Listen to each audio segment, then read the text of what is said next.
suis ravie aujourd'hui de pouvoir vous présenter mon prochain livre, en fait, qui va sortir aux éditions de Book, sachant qu'il y en a eu un précédent qui était vraiment coaching orthographique, 9 défis pour écrire sans faute, qui était la manière de résoudre ces problèmes orthographiques et grammaticaux.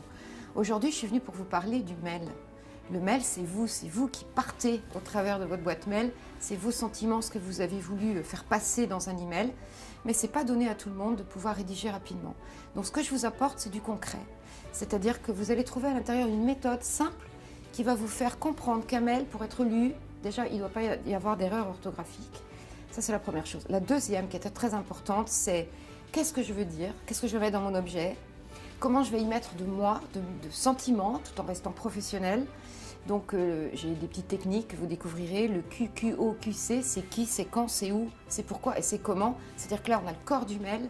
Et derrière, vous allez pouvoir rajouter dans chaque phrase un petit peu de vous avec le TGVOO, c'est le toucher, le goût, la vue, l'odorat et l'ouïe. Et ça, c'est assez magique parce que du coup, il y a votre personnalité à l'intérieur. Ce qu'il faut, c'est pouvoir être lu.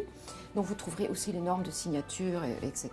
La deuxième partie, en fait, c'est vraiment comment je vais pouvoir cliquer sur envoyer et être sûr que j'ai laissé aucune erreur derrière moi.